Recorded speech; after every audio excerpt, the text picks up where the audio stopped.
stop doing these 3 things if you want a happy life. We all came to the manifesting community to create a better life for ourselves. And instead, the manifesting community created us a hell loop that we can't seem to get out of. So you really need to stop doing these 3 things and start doing this one thing in order to get out of your hell loop and create that happily ever after that you are looking for. This is Susie, your beautiful millionaire swan queen. Welcome back to the garden, my beautiful ducklings. Subscribe, smash the like button, share my video, and I will love you forever. I am a life coach with a 99.6% success rate in getting people back together with the love of their life. If you use my techniques, they work. If you are interested in one-on-one coaching with me, my paid Facebook group, or my Lucifer package, which gets you out of your hell loop, check out my website below. So here's the thing. You need to stop doing 3 things in order to get out of your hell loop. The first thing you need to do is stop complaining. I am so tired of getting on a coaching call, and the first thing the person says, "But Susie, I have doubts. But Susie, I have chaos. But Susie, there's a third party. But Susie," everything is but, and you're complaining about what the other person is doing. Well, let's get this straight. If you start complaining about me, "Oh, I've been watching Susie's videos, and ever since I've been watching Susie's videos, my life has gone to shits." It's not my fault your life has gone to shits. It's your fault because you won't stop complaining that your life is in the toilet. You want to get your life out of the toilet? Stop complaining. The more you complain, the more whatever is going on in your reality is going to happen. The more you are going to look at things and go, "Why does my life suck? Why is everything always going wrong for me? What do I need to change to be able to do this?" Which comes to step 2 of the things that you need to stop doing. Stop asking what you need to change. Because you're in your hell loop and you're going through step 1 and you're complaining about nothing going right in your life. And then you start asking that dreaded question. Why does my life suck? What do I need to do to change my life? What do I need to do to be able to get to the other side? When is there going to be light at the tunnel? When do I get to shine? How did I get into this mess? Because you were complaining. You were complaining about everything in your life. Your guy is disrespecting you. Life isn't going well. Nothing is working out to your advantage. And then you started answering your questions like I did. Why am I happily married? Well, obviously it's not for that reason. It's not that reason. Definitely not that reason. Oh, it's not because you keep telling me I don't do anything for you.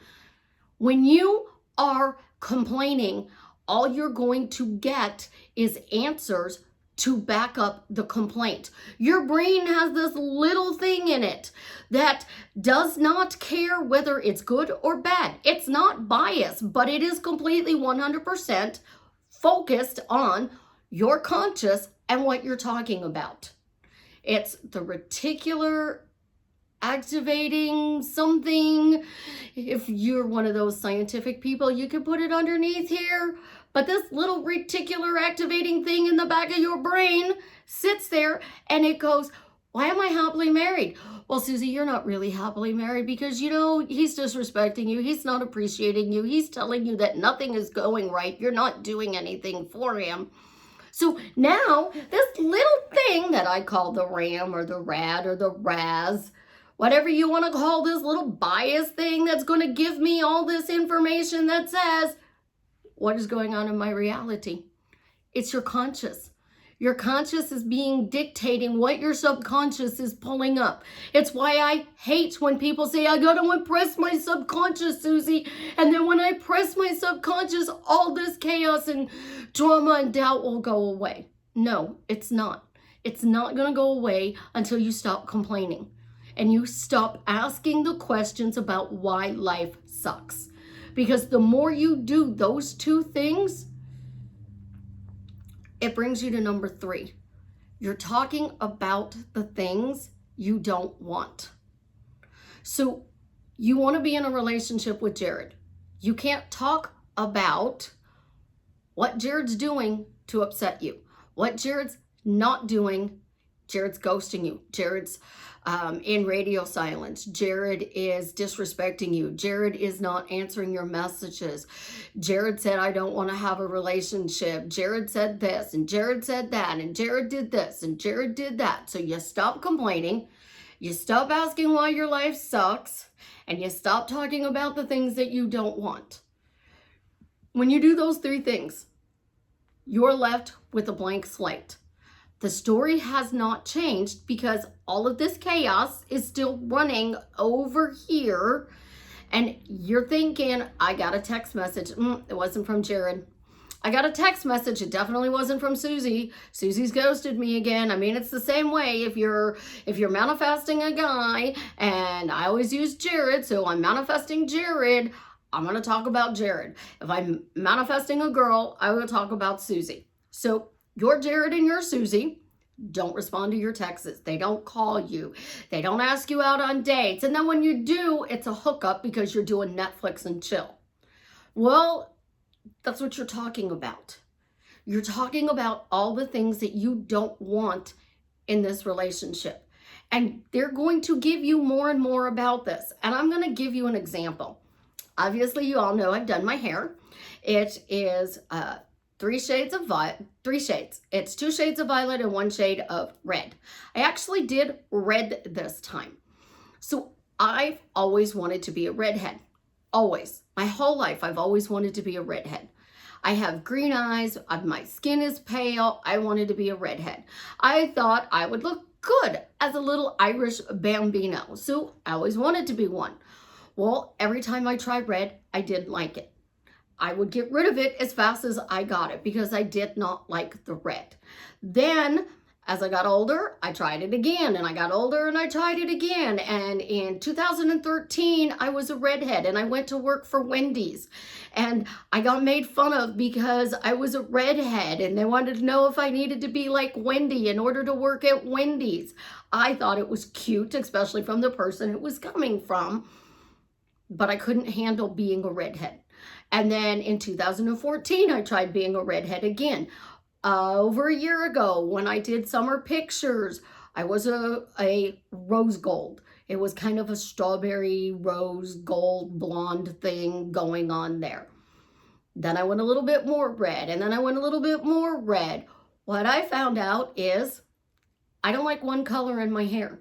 I say it all the time. The Italian genes sucked. I have mousy brown hair.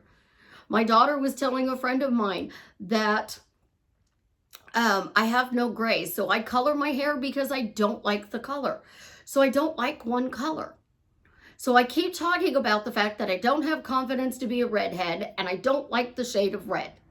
Well, because it's always been one color. This time, it's 3 colors. It's 2 shades of purple, a violet for you hairdressers out there, 1 shade of red. Really cool. And in the sun, it looks even more amazing because inside, it looks different than outside. And that's everyone is you pushed out and everyone is you pushed in. Inside, I may not look so much like a redhead, but outside, it's beautiful because it's purple and red. It's breathtaking. And I absolutely love my hair, but I lost somebody over this because this person thought I was copying them. Everybody copies me. Everybody wants to be like me. Well, you know what? I've wanted to be a redhead all my life. No, I'm not copying you. When I explained I wasn't copying this person didn't care. This person pushed in, trying to push in that I was copying them, and it was disrespectful, and I was just being mean to them because I didn't hear them that I was copying them. My hair's nothing like what theirs looks like. To me, it is what I call candy apple red and dark purple. It's really cool. They didn't see that. And that's what happens when we get caught in our hell loop. We don't see what we're pushing in to other people. So everybody is you pushed out is you. Everybody you pushed in is what you are feeding me. So I'm being disrespectful. I'm being mean. I'm not hearing you because you've missed for the last 2 years on YouTube that I talk about the fact that I want to be a redhead with curly hair. Not my fault. I went ahead and did my hair because I had a bunch of people reach out to me and they're like, I see you've been doing your hair red. Congrats on your YouTube channel. I'm so proud of you. And these are people that I've known for 5 years. And I'm like, well, I thought about doing this color. And they're like, that would be absolutely gorgeous on you. And I'm like, but somebody thinks that if I do that, I'm copying them. And they're like, there's no comparison. I even asked my son, who's hairdresser dumb, as he says it, and he's, thank God his sister is a hairdresser because it makes him look smart, because he goes, sis, what does this mean? Sis, what does this mean, when he's talking to his girlfriend? And he says, Mom, those are completely different, and you will look beautiful with that color. So I did it. Begrudgingly, which means my daughter dragged me to the salon because the universe kept hearing me say, I want to be a redhead. This is step 4. The one thing you need to do, you talk about what you want all the time. I talk about wanting to be a redhead all the time. And I didn't have the confidence to be a redhead. But I keep trying to be a redhead, but I don't have the confidence to be a redhead. I took the I don't out of the conversation. And I just kept saying, I want to be a redhead. I want to be a redhead. There has to be a red color out there that I can do. So what did I do? I found out 3 colors. I like 3-toned hair. Because what does it have? It has more than one. I don't like one color because it's mousy brown. But 3 colors is absolutely vibrant. It's incredible. It's absolutely amazing. And I am in love with my hair. And my daughter recurled it yesterday when she did it. She recurled it again this morning because I went down to see her. She's off today, and I'm like, I'm gonna get it. I got my nails done. I got my hair done. I'm feeling a little bit better. And I said to her, I gotta go upstairs and curl my hair and do a YouTube video. And she goes, oh, just turn on the flat iron. I'll do it for you. Now, a lot of people would say that's horrible because I'm spoiled. My daughter did my hair. But I talk about that one thing a lot. I'm spoiled. Things always work out for me. But there's a third one I said to tell you guys that you needed to say. What am I doing right? What am I doing right? What am I doing right? So, what did I do right in that relationship where somebody got upset with me because I wanted red hair and they thought they were copying me? I gave them my time. I gave them my attention. I gave them a piece of my heart. I gave them a piece of my soul. I helped them out with some of their problems. I kept giving and giving to this person. This person helped me out with some situations, but then because of what this person did, it caused me to take a huge step backwards and think that I did something wrong. Instead of saying, what did I do right? What did I do right? What did I do right in this relationship? Well, I was a good friend, but according to her, I'm a bad friend, and I'm not even being talked to because I was copying. That's her pushing into me. That's her saying that I'm the only one in the universe allowed to be a redhead. You can't be a redhead. We don't even live on the same continent, so it's not like we're going to be in the mall together. What are you pushing in and out in your life? If you are changing your life for the better and you are asking these questions, why am I happily married? And why are my kids so well behaved? And why are things working out to my advantage? What am I doing right that I'm a good mom, a good wife, a good worker? What is going good in my life? But then all of a sudden you start feeling guilty, or you feel like you're manipulating, or you feel things aren't going the way you thought they should be. So what do? You stop doing everything. And then it goes back to that chaos that you just tried to get out of. So you need to stop complaining. You need to stop asking what you're doing wrong. You need to stop talking about the things you don't want or don't like in your life. And you need to start saying, what am I doing right? Because the more you talk about what you are doing right, the more those things are going to show up in your life. If what you're doing right is showing up at work on time every day, that's going to keep going. If what you're doing is right, is you're giving extra to the customer. I worked in a call center, and I was told when I was answering phones for the bank that I was wrong because my calls were too long. But what was I doing right on those calls? Because every time I talked to my manager, she'd say, well, yeah, you need to shorten the calls. And he would say, you need to shorten your calls.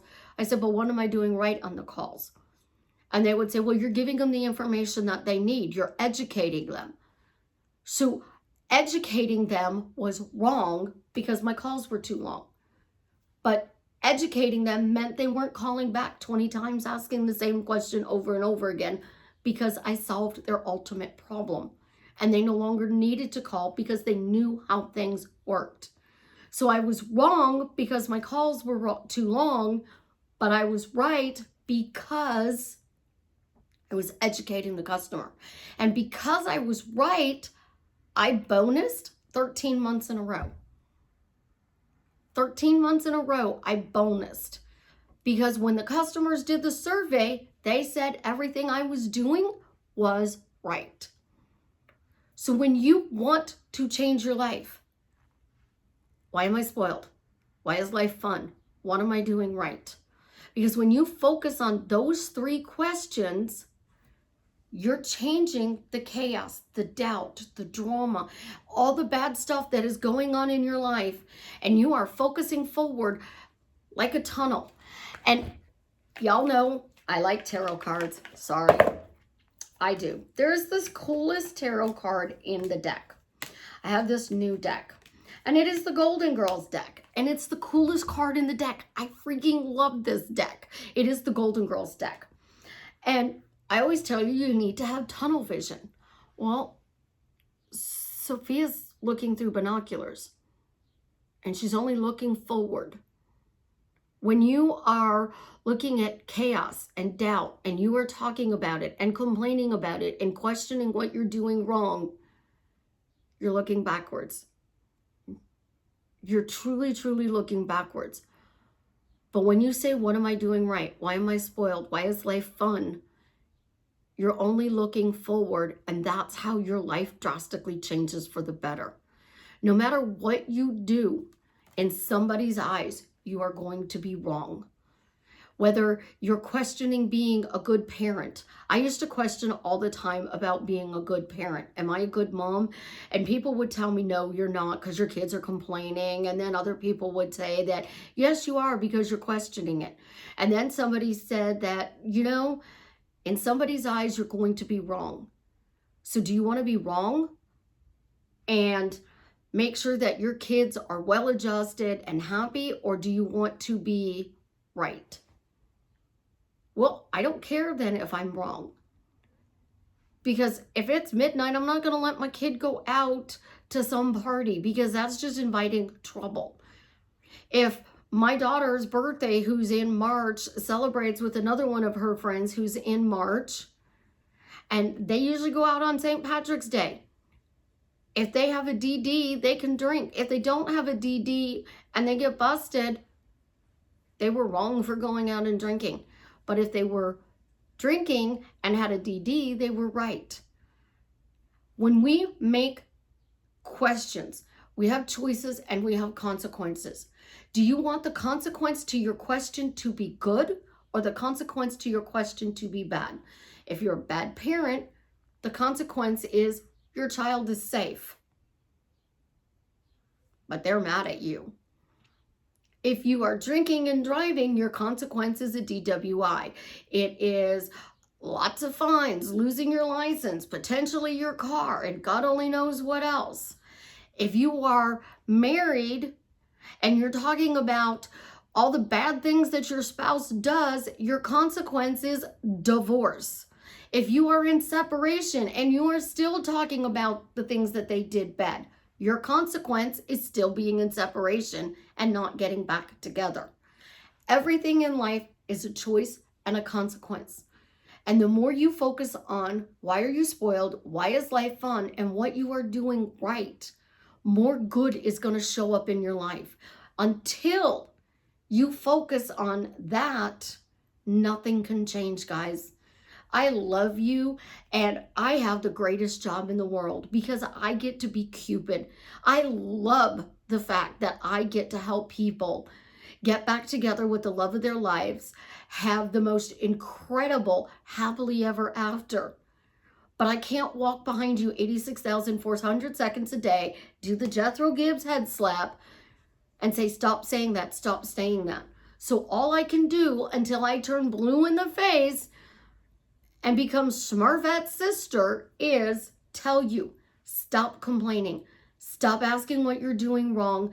Stop talking about the things you don't want and start talking about the things you do want. Because that's what you focus on grows. And your little reticulating activator, I don't know what it is, in your brain will back it up. I forgot to relook it up before I did the video, guys, so I'm really sorry, but there is a scientific reason behind that. What I teach works, and it is scientifically proven that it works, because this little thing in your brain that hones in and gives you all this bias information on the question you are asking. The more you ask this question, the more this little bias piece of your brain brings up all that information that you want. But it's not biased to negative or positive. It's biased to the question you are asking and the direction, the direction you are answering it in. I love you guys. I truly, truly, truly do love you guys. Anybody who can explain that little reticulator thing in your brain a little bit better, leave that comment underneath here and I will pin it with this video. For those of you who don't care about the scientific facts, trust me, what I teach works. And the 0.04% of the people who do not get what they want, it's because they refuse to stop talking about the things that are going bad in their life so that they can change it, so the things that they want can actually show up. I love you guys. Have an absolutely positively amazing day. And as always, leave me a comment and let me know how I am drastically changing your life for the better.